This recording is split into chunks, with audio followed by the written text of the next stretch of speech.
त्यांना जाऊन जवळजवळ 7 दिवस पूर्ण झाले.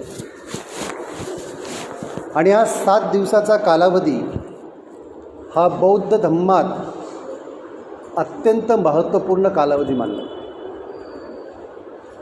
तर या 7 दिवसाच्या कालावधीतच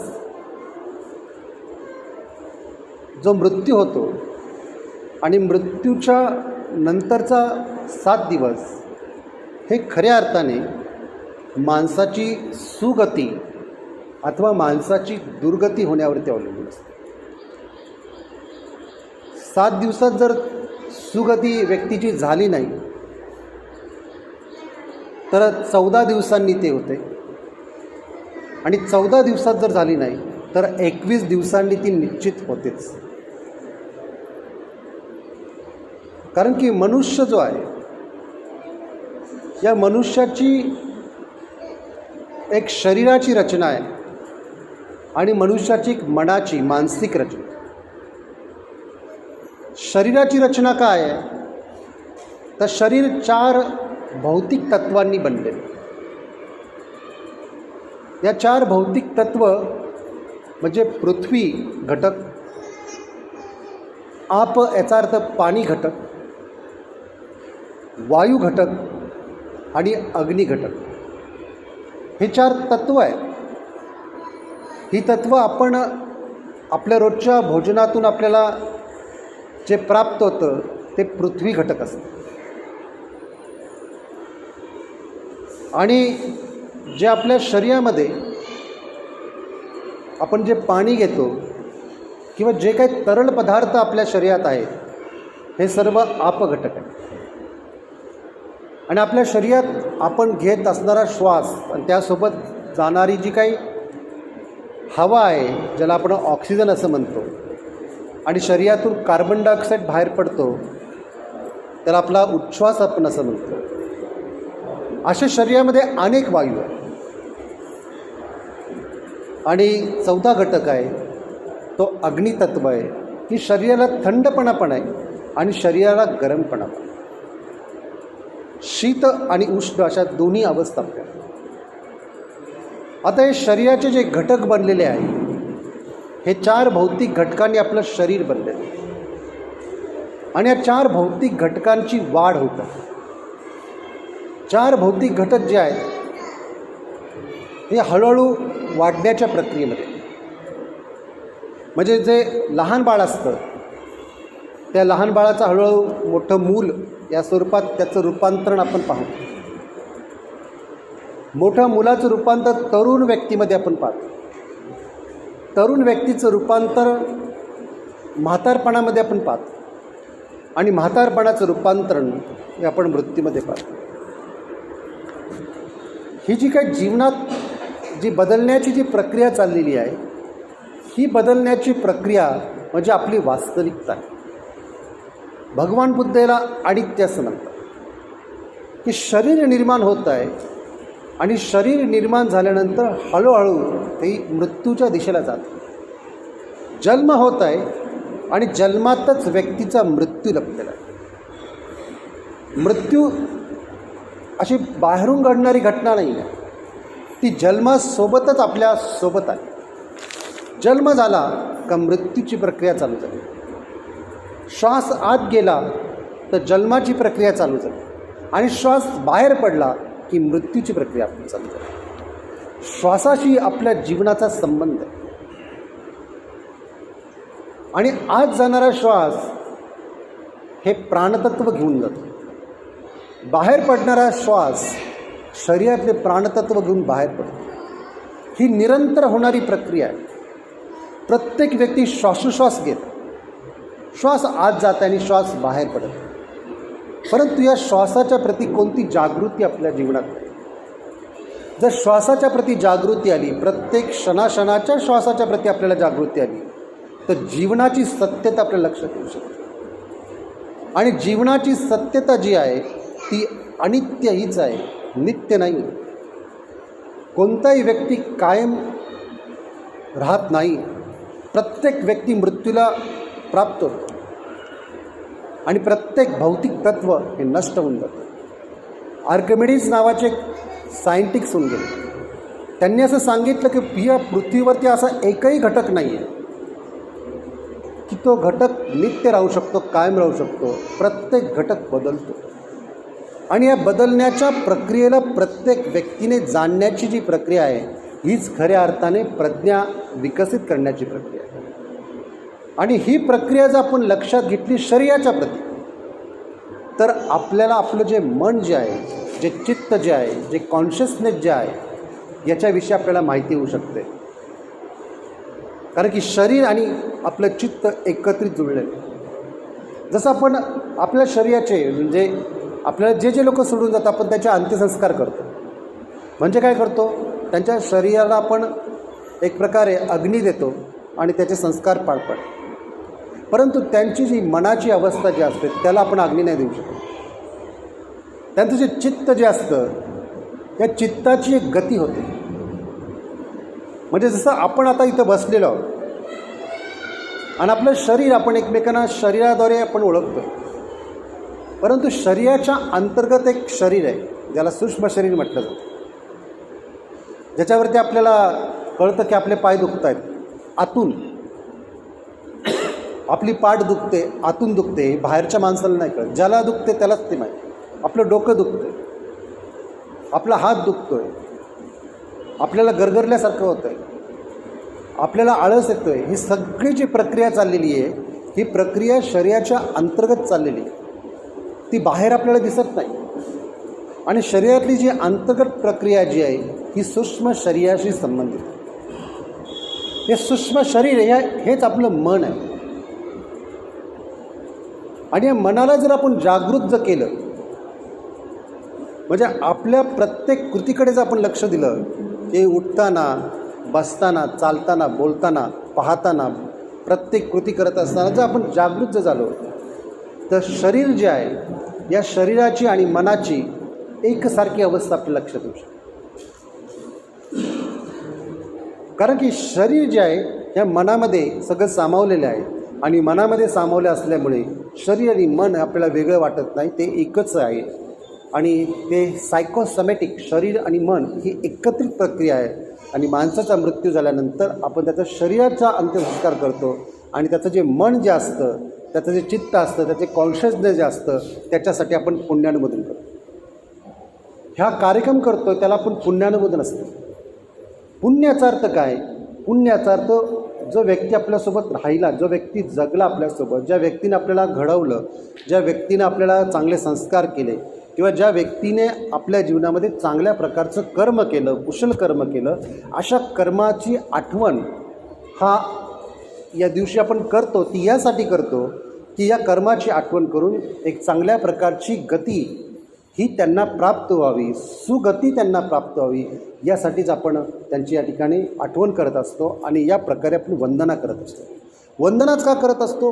कारण वंदनेने व्हायब्रेशन तयार होतं. वंदने जितके व्हायब्रेशन तयार होतात त्या व्हायब्रेशनच्या आधारे आपलं जे मन जे आहे हे मन अधिक जागृत होतं. जर आपण कधी लेणीमध्ये गेलो किंवा असं घुमटाकार एखाद्या ठिकाणी जर गेलो आणि तिथं आपण एखादा शब्द उच्चारला तर त्याचा प्रतिध्वनी आपल्या शरीरावरती येईल. जितका प्रतिध्वनी आपल्या शरीरावरती येईल तितकं वरचं आपलं शरीर हे शिथिल झालेलं असेल आणि अंतर्गत शरीर आपलं जागृत झालेलं असेल. अंतर्गत शरीराची जागृती ही आपण झोपल्यावरती पण होते. अंतर्गत शरीराची जागृती ही ध्यानातून अधिक जास्त होते आणि अधिक जास्त जागृती झाली तर मृत्यू कसा होतो ते आपल्याला कळतं. आणि मृत्यूनंतर माणसाची गती कशा पद्धतीने होते हे आपल्याला कळतं. म्हणून मृत्यू ही सगळ्यात महत्त्वाची प्रक्रिया आपल्या जीवनात. जसं जन्म महत्त्वाचा आहे तसा मृत्यू पण महत्त्वाचा आहे. परंतु मृत्यूविषयी कोणी जाणत नाही. मृत्यूचं रहस्य कोणाला माहीत नाही. आपल्याला मृत्यूचा शोक वाटतो, परंतु मृत्यूची अशी कोणती तयारी आपल्या जीवनात नाही. आपण आपला प्रत्येक जीवनातील क्षण वाया घालवत आहोत. येणारा प्रत्येक दिवस हा आपला वाया जातो. धम्म जे आहे, भगवान बुद्धांनी सांगितलेला धम्म जे आहे, हा धम्म ही या मृत्यूची तयारी आहे. ही जीवनाची प्रक्रिया आहे. आणि या प्रक्रियेला जर आपण खऱ्या अर्थाने जाणलं तर आपण सगळ्या प्रकारच्या दुःखातून मुक्त होऊ शकतो आणि जीवनातलं सत्य आपण प्राप्त करू शकतो. म्हणून मृत्यूसारखी घटना ही अत्यंत महत्त्वपूर्ण घटना आहे आणि मृत्यू ही जीवनाची परिपूर्णता आहे. मृत्यू म्हणजे जीवनाचा शेवट नाही. मृत्यू हे परत जीवनाचं एक परफेक्शन आहे आणि या परफेक्शनच्या नंतर येणारी एक गती जी आहे, डायरेक्शन जे आहे, या डायरेक्शनला योग्य दिशा प्राप्त करून देण्यासाठी आपण खऱ्या अर्थाने या ठिकाणी एकत्र येऊन शांतता पाळतो, त्यांच्या आठवणींना उजाळा देतो, वंदना करतो, ध्यान करतो आणि एक प्रकारे त्यांना त्यांच्या पुण्याला आपण आठवून त्यांना चांगल्या प्रकारची गती प्राप्त होण्याची मंगलकामना करतो. त्याला आपण श्रद्धांजली म्हणतो.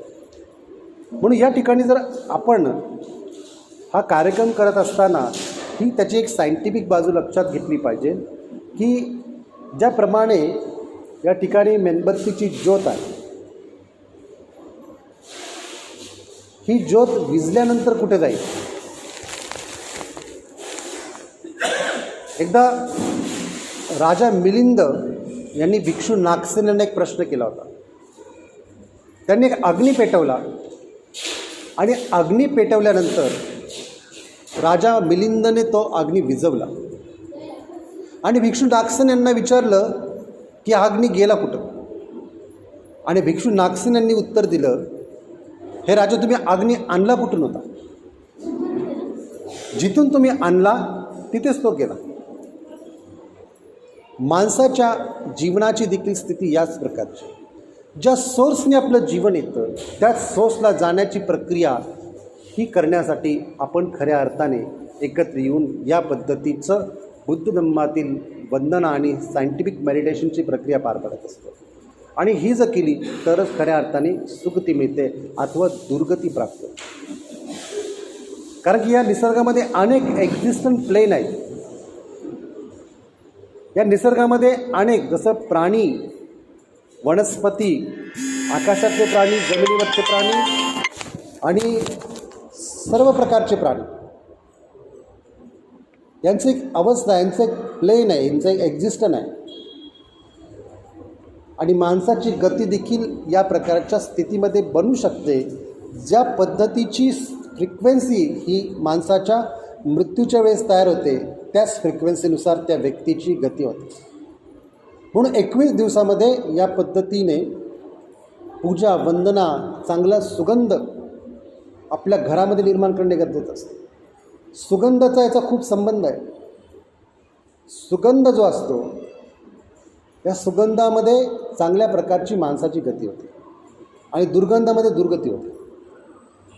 तुम्ही बघा, जिथे दुर्गंध असेल तिथेच माणसाला अस्वस्थता तयार होते, जिथे सुगंध असेल तिथे प्रसन्नता तयार होत असते. सुगंध आणि दुर्गंध याच्यावरती माणसाची गती अवलंबून असते आणि माणसाची ही प्रक्रिया ही निरंतर होत असते. आपण पुनर्जन्म असतो नसतो या गोष्टी मानण्याच्या आणि न मानण्याच्या नाही, त्या सायंटिफिक एक्सपेरिमेंटच्या आहेत, त्या अनुभूतीच्या आहेत. आणि अनुभूती ही केवळ ध्यानाच्या माध्यमातून येऊ शकते.